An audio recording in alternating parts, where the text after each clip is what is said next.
Hello friends, आज हम कुछ जानेंगे ऐसे क्वेश्चंस जो हमारे कॉम्पिटिटिव एग्जाम से पूछे जाते हैं और आज हम सिर्फ 10 क्वेश्चंस कवर करेंगे। ठीक है, सो स्टार्ट करते हैं। हमारा सबसे पहला क्वेश्चन होगा, हाँ, international mother language day was observed on. ठीक है, सो ये यूनेस्को के द्वारा स्टार्ट किया गया था। ठीक है, ये हमारा यूएन बॉडी है यूनेस्को, आपको पता ही होगा। ठीक है, तो ये कब हुआ था? 21 फरवरी। The main purpose of celebrating this day is to promote the awareness of language and cultural diversity all across the world, and it was first announced on November 17, 1999 by UNESCO. अब ये इंटरनेशनल मदर लैंग्वेज डे क्यों मनाया जाता है? ये idea कहाँ से आया इंटरनेशनल मदर लैंग्वेज डे का?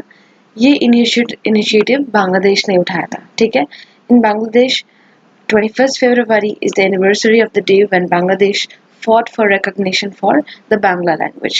So ये main reason है क्यों हम ये 21st February को International Mother Language Day मनाते हैं, है ना? Next question. Where is the famous Sri Rangathara Swami temple located? So ये क्वेश्चन पूछा गया था एसएससी में, शायद पूछा गया था, मुझे याद नहीं है, बट मैंने ये सारे क्वेश्चंस है ना लास्ट जो भी कॉम्पिटिटिव एग्जाम पूछे गए थे वहां से उठाए हैं। ठीक है, सो ये इसका आंसर होगा तमिलनाडु। तमिलनाडु में है आपका Shri Ranganatha Swamy temple. Shri Ranganatha Swamy temple at Srirangam has bagged an award of merit from UNESCO for protecting and conserving cultural heritage, thus becoming the first temple from Tamil Nadu to grab the prestigious honor from the UN body.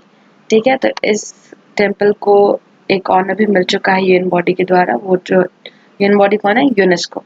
ठीक है, international literacy day is celebrated on, so इसका answer होगा 8 सितंबर, international literacy day.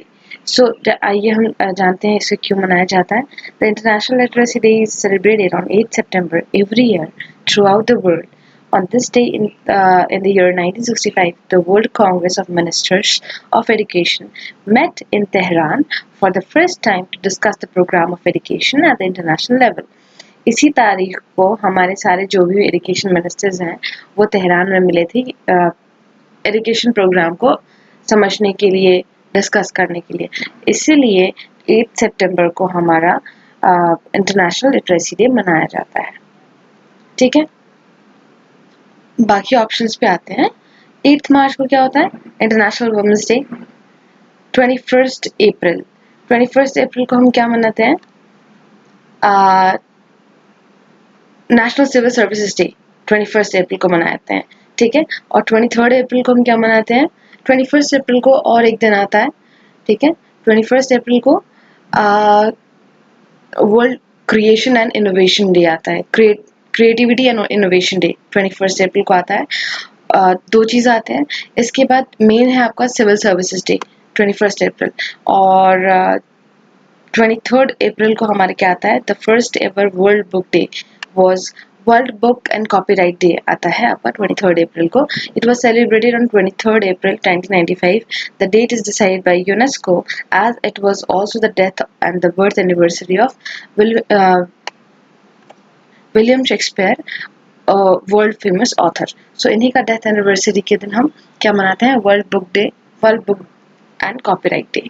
ठीक है, 8 सितंबर को international literacy day, 8 मार्च को international women's day, 21 अप्रैल को हमारा क्या होता है? Civil services day, and also creativity and innovation day, and 23 April को हमारा क्या होता है? World book and copyright day.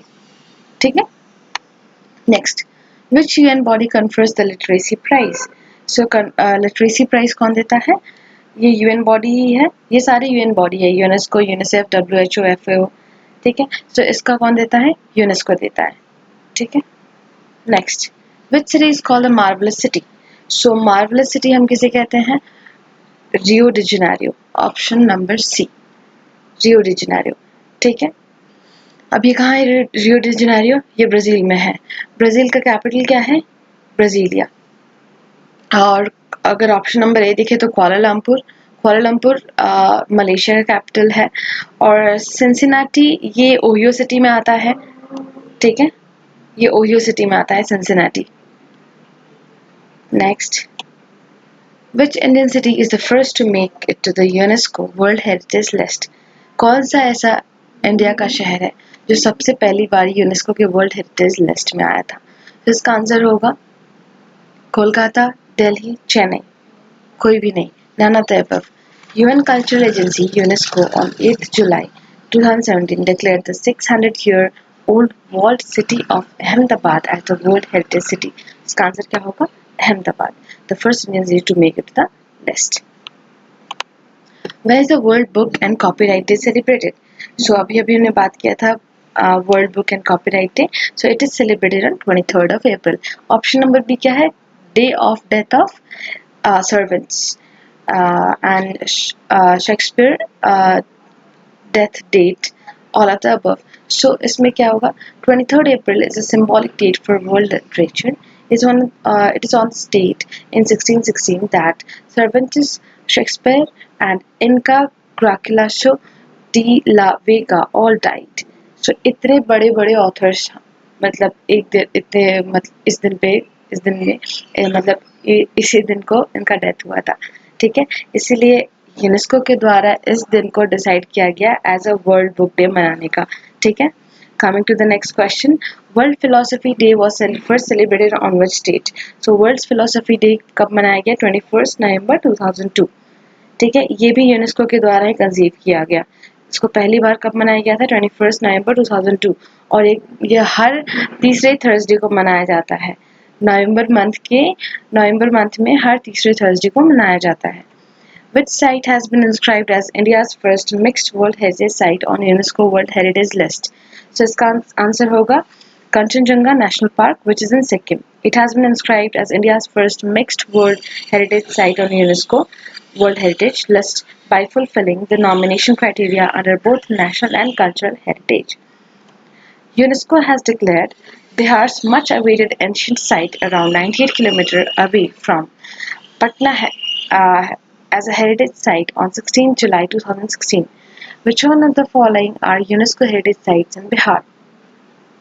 Options are ruins of Nalanda Mahavihara, Mahabodhi temple in Bodh Gaya, both of the above, neither of the above. So हम explanation देखते हैं पहले, ठीक है। UNESCO has declared Bihar's much awaited site ruins of Nalanda Mahavihara a World Heritage Site close to 98 km from Patna. So इसका answer क्या है? दोनों, both of the above, ठीक है। Yeah, with the inclusion of Nalanda making it the second UNESCO heritage site after Mahabodhi temple in Bodh Gaya. Nalanda is one of the most ancient university of the Indian subcontinent, engaged in the organized transmission of knowledge over 800 years. Historical development of the site provides evidence of the development of Buddhism into a religion and the flourishing of monastic and educational traditions in the state. So इसके बारे में तो हम जानते हैं, Nalanda university के बारे में और महाबोधि टेम्पल जो कि बोध गया में है, इसके पीछे बहुत सारा हिस्ट्री है। सो इन सभी को यूनेस्को के द्वारा वर्ल्ड हेरिटेज साइट में मतलब एंगेज किया गया है। सो ये सारे जो क्वेश्चंस थे ये यूनेस्को पे ही बेस्ड थे, ठीक है। ये 10 सवाल जो हैं आपको आज मैंने जो बताया ये सारे यूनेस्को पे बेस्ड है, ठीक है। आप जब ये वीडियो को देखें तो प्लीज़ बताएं मुझे कि आपको ये वीडियो कैसा लगा, सो दैट मैं सारे यूएन बॉडीज़ पे आपका एक वीडियो बना दूँ, क्योंकि बहुत सारे क्वेश्चंस पूछे जाते हैं इससे, ठीक है। Okay, coming to the last question, this you people will have to answer. Okay, what is the name of the India's national aquatic animal? ठीक है, ये आप कमेंट में मुझे लिख के बता दीजिए कि इंडिया का एक्वाटिक एनिमल, हम नेशनल एक्वाटिक एनिमल किसे मानते हैं, ठीक है। And rest, thank you so much for watching my video, and आपको अच्छा लगे so please do like and comment end of course subscribe. Thank you so much.